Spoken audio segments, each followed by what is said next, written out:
My next guest has a fight at UFC Fight Night Halifax on February the 19th, Sunday night, against Alessandra Ricci. It is the returning guest of the show. As always, a pleasure to welcome on Mr. Paul Felder, the Irish Dragon. Paul, first of all, buddy, how are you keeping over there in Milwaukee this time? How's all you? It's good, man. I'm living in a closet in the back of the gym, basically. Very, very focused because I have nothing else to do. Most days I don't even know what the temperature outside is because I'm just living down here in the basement of Roufus Sport, training with all these guys. But time's flying by, honestly, man. It's been fun, and the group of guys here is great. They're hilarious. They're talented, and Duke's the man. So I'm just finally 6 weeks into this. I'm ready to get out, see the sun, and go to Canada and get this job done. Yeah, Paul, you're living in the gym. There's been a lot of changes. You have a new management team. You have a new opponent. You're associate fighting Gilbert Girino, UFC 208 this weekend in Brooklyn. Obviously, he fell out of the fight. Your opponent was supposed to have an opponent at the UFC Halifax card. His opponent fell out. What's the thoughts? It seems like everything is sort of new at you. A new gym as well, Roufus Sports. Tell me everything that's happened in the last couple of months. It's almost like a fresh start, really, is it? Yeah, that's kind of how it is. The management thing was in the works for a little bit, Sucker Punch and Brian Butler. But my old manager and a really close friend of mine, Robert Haydak, he knew since he was taking over with Alliance MMA that he was going to have to kind of pass me along. And he had been talking about this for a little bit. So that was very smooth. And I met with Brian when I was in Belfast for the UFC there and got to hang out with him and chat with him. And he was very adamant about me being at a camp where it was easier for me and the focus was definitely on me. And he's friendly with Duke Roufus, and I had one phone call with Duke and he convinced me to give it a shot. I gave it 1 week. I said, let me take every training, see what I feel about it, how I feel about living here. And 1 week, and I never bought a return ticket. Yeah, it's interesting to me because even in Belfast, I know we spent a bit of time in Belfast together, and even there, the reaction after the fights, there was certain coaches, I'm not name names, there was a lot of interest for head coaches to actually look after you. I know you're a little bit frustrated, obviously, with Mark Henry. He's very close. He's a tight-knit circle of guys, and I think it was hard for him maybe to give you the attention that you wanted, so to speak. But why Duke? Obviously, what's the differences is probably the question I should ask compared to other coaches, and why did you go along with Duke? Well, just in the phone call that I had, the way he talked about martial arts, being a lifelong martial artist like myself too, he doesn't just come at it like, oh, we're MMA, you know what I mean? He's a strategist. He's about technique, but at the end of the day too, he's fought. He's been in there. Same as Nick Catoni, you know what I mean? That was what I liked about when I did work with Nick. Is the guy's been in there, and he was a great coach. It was just the drive was killing me. I'm still talking to all those guys back home. There was never like a, oh God, leaving this gym. I mean, this was stuff that I discussed with them. They knew I was coming out here. They knew I was checking it out. But just the way Duke handles MMA, I mean, it's he knows that the sport is dangerous with little gloves. He doesn't come at it from like a kickboxing point of view where, you get away with certain things when you're wearing boxing gloves that you don't get away with when you're wearing MMA gloves. So all these things are calculated and taken into consideration with Duke. The guy never stops thinking about fighting. He sends me 600 videos throughout the day of, oh, check this Thai guy out. Check this boxer out. Check this video of when I fought. So he's a student of the game 100%. And I fell in love with how he teaches, and I feel fresh. I feel in shape. My weight is good. I don't feel overtrained. When I'm traveling around and doing a lot of my own workouts, I was kind of pushing myself in some of the wrong ways. So once I felt a full week of the training here and met the guys, it's just been great. I love it here. I miss my family, obviously, terribly, but you got to do what I got to do. It's only 6-7 weeks, and then it's time to make some money and beat this dude's ass. It's pretty crazy. I've been, texting you a little bit, obviously, when the fight was pulled off the card or whatever at UFC 208. You're actually living in the gym as well. I don't think people understand the commitment and dedication that you've put into this. You're actually living there in the little room in the gym. Yeah, the gym's right out there. It used to be an office in the back, and now there's a futon. a shelf, a TV, and a hot plate. And I cook all my own meals. I've had a little meal prep company, and they give me one meal a day. I worked out a deal with them, and yeah, I mean, there's a fridge in the gym. I make my coffee every morning. I pass the mats, and they lock up, say goodnight to me, and I got a key to the gym, and I can come and go if I need to. But I'm here to whip ass and make money and win this fight. That's all there is to it. Whether it's Alessandra Ricci or whether it's Gilbert Burns, we had to change up the game plan. Obviously, totally different style, but that's what I liked about Duke is we're working all that anyway. Paul, you're a guy, you love that you can't, even you go on holidays, you can't stay out of the gym. You're always looking to get in the gym. You're always somewhere. With you living in the gym there effectively, is that a good thing for your mindset? Is it's you're away from your wife, your girlfriend and Ashling, it's starving you. Is this going to be punishment for Alessandra Ricci effectively on fight night because you're putting so much into this? Yeah, yeah. I mean, I guess you could say that, right? But yeah, it's just I'm focused. I'm very hungry. We just finished my last little glove sparring session, um, and I feel on. Normally at this point with the weight cut, it's pretty. You guys know me. You saw me in Belfast and in Dublin. I get up there, so it's a struggle to get down in weight. But since I've gotten so much rest being here, even though I'm living in a little back room, I'm getting so much rest in between my trainings. Like I just finished my sparring session and some clinch work, and now I'm gonna relax and lay down, watch TV, eat my lunch, then work with Duke later tonight and do some jujitsu. But Have since you I'm here away from everything, I'm recovering so much more. have you been intelligent, obviously, then with your rest? Because as you know, we just said there, you're a guy who likes to, be in the gym 24/7, regardless. Has that been something you maybe put a little bit of extra emphasis on, to Yeah. stay out of the gym a little bit more? No, I'm pretty much here nonstop.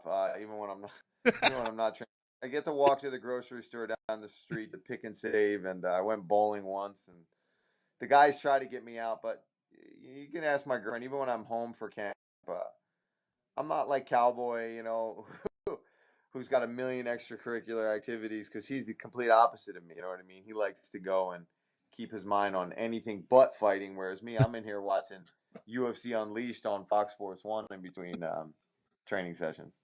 Paul, I saw some posts on your Instagram. Tyron Woodley, you've been Yeah. working out with him. Who have you been working out in relation to sparring? Has it been Showtime? Has it been Woodley? What's the situation there? Well, Woodley's in here for sure, and he's working with some of the guys and some of the bigger guys. I'm just kind of more picking his brain and chatting with him and just learning from his experience. He's got a lot of his own training partners, obviously, that have Wonder Boy's style. Even though I've got a Taekwondo background, I don't really have that in and out movement like Stephen Thompson. But the guys I've been working with, I've got this guy Nate, Nasty Nate. He's about a 6 foot 145, or real tall and long, likes to clinch, likes to knee, dirty box. So I've been going a lot with him ever since I got the fight switched to Mr. Ricci. And I had a couple young, wild, big punchers for my sparring when I was getting ready for Gilbert Burns, just because he's a typical Brazilian man. He's tough, let's bite down on his mouth guard and throw. And obviously Daniel Vandalay, who's the jiu-jitsu coach here, I've been doing all my ground and grappling with, and dude's a stud, absolute stud on the ground. Messes me up. Your new opponent, Alessandro Ricci, he's a boxer. He's been working a lot with Angelo Reyes, and the obviously world famous boxing coach down there in Las Vegas. I know he's from up in Canada, but his camp has been predominantly based there. He's been working with guys like Kevin Lee, etc. Yeah. Almost, I look at this, and maybe you might agree with this. This is maybe a better stylistic matchup for you because he's a guy who likes to throw down. Gilbert Urino is a little bit more of a grindy, gritty sort of competitor. Yeah. Submissions. Alessandro predominantly stands. He's a good striker. You're obviously a very confident and an excellently technical striker as well. Is maybe this something that where you can let go a little bit more and it plays into your hands a little bit more because he's a striker? Yeah, I think so. I think not that me and Gilbert have been in a fight of the night just because he does like to throw, but at the end of the day, I think he even said it in interviews. Gilbert was going to try to submit me. You know what I mean? He knew that if I have an area that's not obviously my strong suit. It's on my back on the mat, and I think he was going to try to take advantage of that. And there's nothing wrong with that, and we were planning to avoid that. But with Ricci, yeah, for sure, he kind of plays into what I've been working on and what I'm good at, and we're able to look at his style, and I love that he's been working on his boxing. I think that's even playing into what we want to do even more. To be completely honest with you, the way we're approaching this fight. Yeah, I am letting go already more in sparring and everywhere, not just striking, takedowns, double legs, clinch, just working everything. And I think the confidence and coming in fresh is going to Yeah, show. Coming in fresh. I was going to say that fresh, and you mentioned you say letting go there, Paul, and you've talked to me about you were working maybe with a sports psychologist. You were talking about doing. Is that something you've done in the build up to this? Yeah, it's because his name's Duke Roufus. Okay. he he is a very mental guy, man, and we always have like a talk at the end of every practice. He'll call me, he'll message me. He's very hands on. We have a very small group of professionals here, and Duke is all about your mental approach to the game. And at night, man, I do my own stuff. I listen to motivational speakers and stuff. Now I fall asleep to I put on Spotify and just type in motivational. Do you not listen to the podcast? Speeches. What are you talking about? Yeah. I thought this should What's be that? number one on your playlist. Well, other than when I'm not listening to you, or any of you crazy Irish bastards, then I'm listening to motivational speaking. Paul, is this a new home for you now? Is this somewhere you're definitely 100% going to stay? Because you've obviously, I know you were down with Cowboy, then you went up to New Jersey. You obviously there. Mark is a huge amount of guys we've mentioned there. Yeah. Where you're definitely going to stay around. Is it important for you maybe to get a home now? In relation. I think so, man. I really like the guys here, and I really get along well with the team, and they fit my style. And on top of that, they've got great jiu-jitsu and wrestlers too. I think people kind of overlook that with here. They think of Roufus Sport. They think of Duke was a professional kickboxer, and Pettis is a very good kickboxer, and Sergio and all these guys. But I'm in Milwaukee. There's wrestlers. There's grapplers. I got again Daniel Vanderlei, who's a sick Carlson Gracie jiu-jitsu guy. So it's like I'm getting everything, and I want to bring the girlfriend and the baby up here to check it out. When I don't have a fight, I want to be able to visit Milwaukee a little bit. I don't know if I'll move here as my permanent home, but I definitely want to maybe next time bring my car, maybe get an Airbnb or find one of the guys that needs a roommate. And the gym is just for the meantime right now to check it out. But yeah, I'll definitely be back to help other guys too. It's only a 2-hour flight from Philadelphia. Yeah, definitely. I want to ask a couple more things before I let you go, Paul. Obviously, Belfast, I know you did a little bit of sparring here. You're incredibly impressed with the boxing here in Ireland. Just your thoughts on your time in Belfast in relation to a place and obviously a place of combat. As I said there, I know you're impressed with Donard McNally, who you work with quite a lot up there in Belfast in the gym up there. I was super impressed with all those guys, man. What was it, Joe? What was the young kid's name, the pro that was really good? Joe McColgan's guy. Yeah, Donner. Him and his whole crew there. The day I got to even grapple with them, I put them through kind of like an MMA workout, like I like to do from back here, and something we did at Nick Catone's a lot, the up down.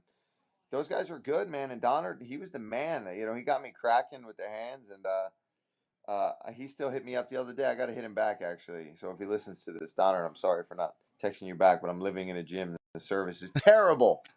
Yeah, man, I would love to go back there. I told those guys if I'm ever anywhere near Belfast, either they can come meet me or I'll come up there, and work with those guys. I was very impressed with the Irish MMA scene. I was at SBG before when I was in Dublin and got to roll with all those guys, and I was impressed with their jiu-jitsu, and I was more impressed with the wrestling and the boxing of the guys up in Belfast. So I really think that part of the world in Europe is really, really speeding up with the level of the well-roundedness of MMA. They're not just good boxers anymore, or just good kickboxers. Definitely, generation coming through up in Northern Ireland there at the moment in the terms of mixed martial arts fighters. Paul, just one more for you. New year, new gym, Yeah. team, big results Sunday night in Halifax.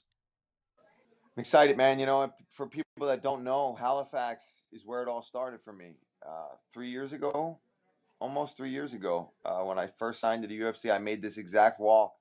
So when they brought this option up, I was almost more excited for Halifax than Brooklyn in that way, because this is where it all went. I put those first UFC gloves on in Halifax. I went through this whole experience, and now to go back with almost 8 fights under my belt, 2 bonuses under my belt, fighting guys in the top 10, top 15. You know, now I'm the guy that people know when I show up and make that walk to the cage. And I'm excited to get to Canada and put on a show for those guys. They're great fans there.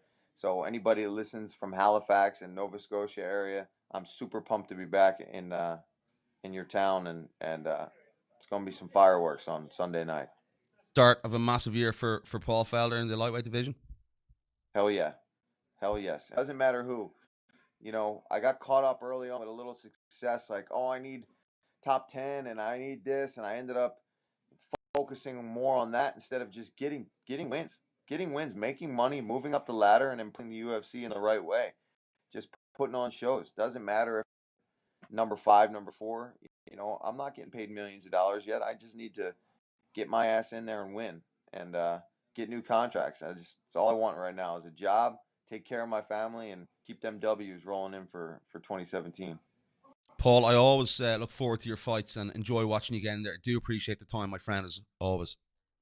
Fun as always, brother, and hopefully me and the woman and some people get over there to Dublin and drink some pints soon, man. I'm thirsty for some beer, brother. Thirsty. I'm looking forward to it, buddy. Do appreciate the time, Paul.